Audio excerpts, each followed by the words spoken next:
Yo, what's up mga master? Mark Music here. Ngayon mga master, mag-tutorial naman tayo about dito sa ating Tank G. Update tutorial to mga master kasi merong nagtatanong sa akin kung pwede daw po si Tank G sa ating mga acoustic guitar. At i-update ko rin mga master kung paano mag-direct record dito kay Tank G. Yan. Let's go! Para sa ating tutorial ngayon mga masters, kailangan lang natin ng dalawang cable cord. Una, isaksak natin dito sa ating acoustic guitar. Yan. Acoustic guitar. Yan. At input dito sa ating Tank G. Itong isang cable cords naman is dito sa ating Bluetooth speaker. Ito gamit ko mga master, Bluetooth speaker lang kasi walang kuryente dito sa church. Power on. Yan, power. Bluetooth mode. Sinsya na kayo mga master. Speaker na ganito mga master yan is meron siyang guitar input. Yan, nakalagay sa likod. Yan, guitar input. So dito ako papasok sa guitar. So dito ko siya isaksak sa guitar input. Then sunod natin na gagawin is bubuksan na natin si Tank G. Yan, naka-distortion pa ako mga master kasi naka-preset mode kasi yan.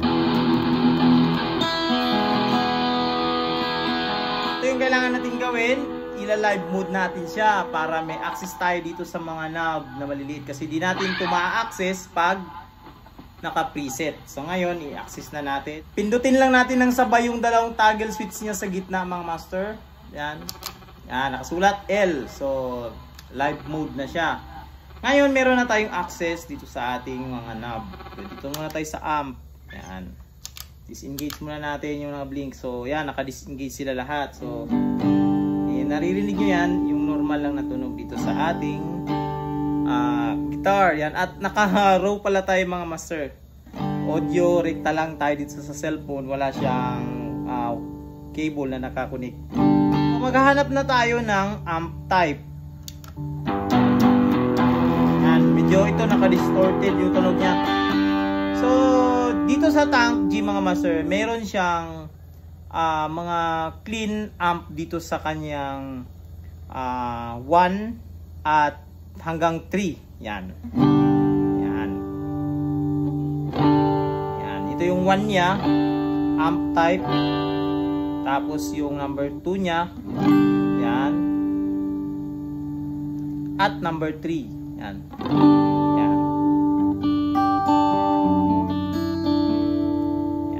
Kanyang amp type. Kasi pag dito sa number 4 parang overdrive na siya. So gusto ko yung kanyang amp number 2. Yan. Tapos galawin lang natin yung kanyang EQ.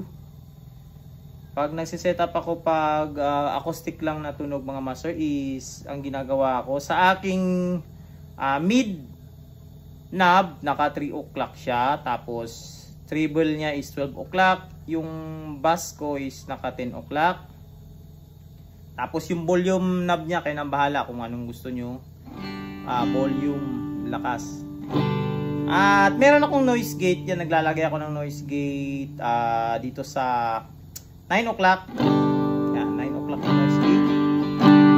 Yan. At naglalagay ako ng reverb mga master. Ito yung reverb sa unang toggle switch natin. Yan.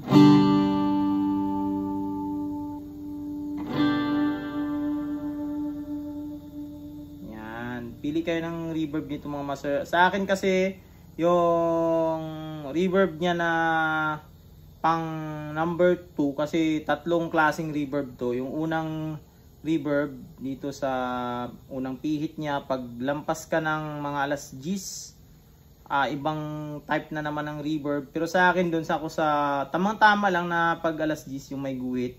Yan. So yan, hanggang dyan lang ako mga around 11 o'clock. Tapos yung aking mix is 8 o'clock. Yan, 8 o'clock yung aking mix. Tapos yung decay yung 11 o'clock. So ganito yung tunog niya mga sir.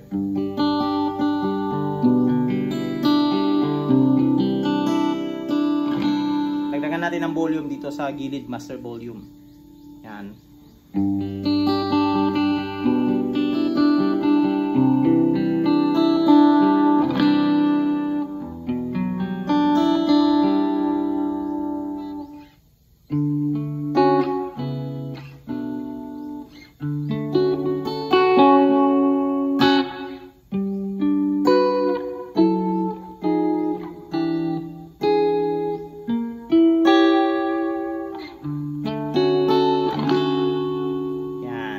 dito naman tayo sa IR cab mga master. Ang IR cab niya rin mga master is yung tandaan natin, yung unang-una is naka-off yung IR cab. Kagaya nito. Off yung IR cab niya. Amp lang tayo, wala tayong IR cab. O cabinet. Maglalagay na tayo ng IR. So, para sa akin, pag acoustic lang na tunog, maganda yung IR, yung una niya. Yung number 2, kasi yung number 1 niya is off yun. So, number 2, okay na yan. Yan.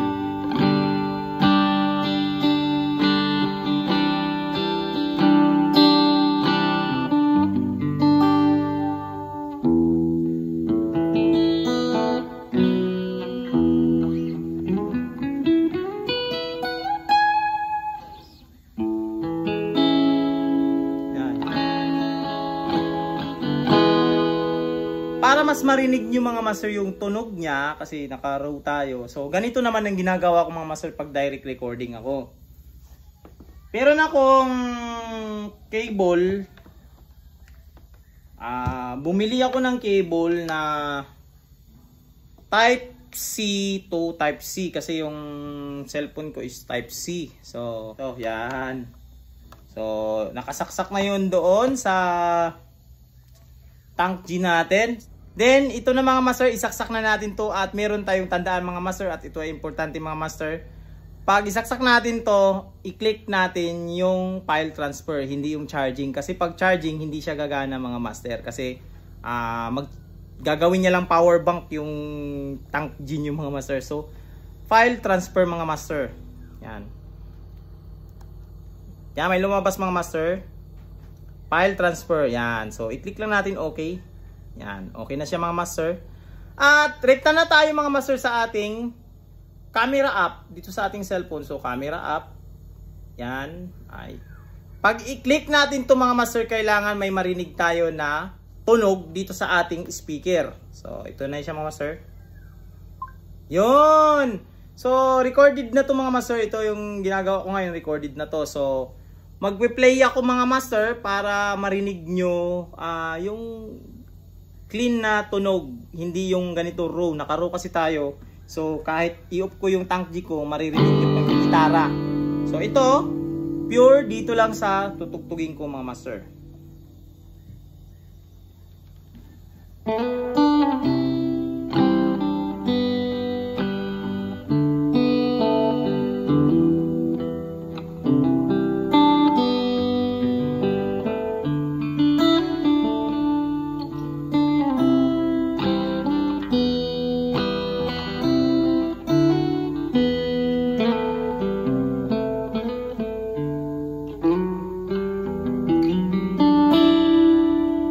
Yan, try natin mga master. Yan, may narinig tayo na click mga master. So, ibig sabihin, nagpi-play yun mga master. So, ang gagawin ko mga master is, pupunta lang ako sa aking gallery. Yan, gallery. Tapos, itry natin kung magpi-play yun. Kung na-record niya. So, ito yun mga master sa unang-una ito. Yan, nagsasalita ako niya, wala kasing marinig yan mga master. Pag ipi-play ko na yung gitara ko, maririnig na yan. So, forward natin mga master. Yan. Yan, nag-play na ako dyan mga master. Yan. Oh. Yan.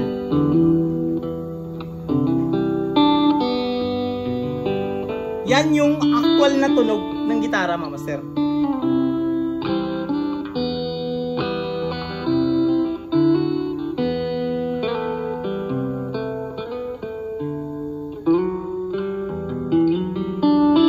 Ano?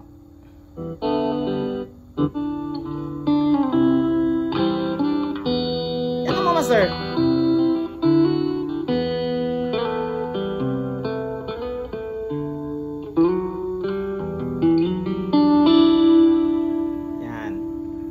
So yun yung tunog niya mga master. At napapansin nyo, hindi na narinig yung boses ko doon kahit nagsasalita ako. So maganda yung ganitong setup lang mga master. Yung kagandahan pa nito mga master, si Tank G is meron siyang Bluetooth.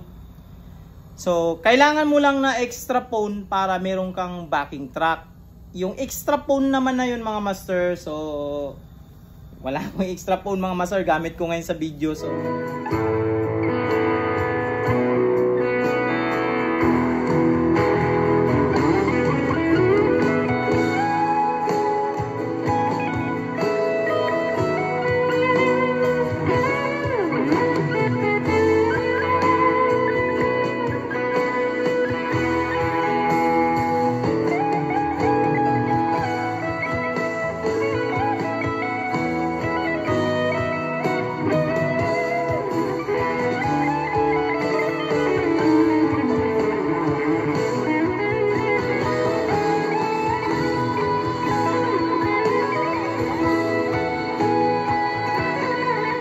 yun mga master, pwede siya mga master kahit naka-distortion yung ating acoustic mga master. Ganon si Tank G kalupit mga master.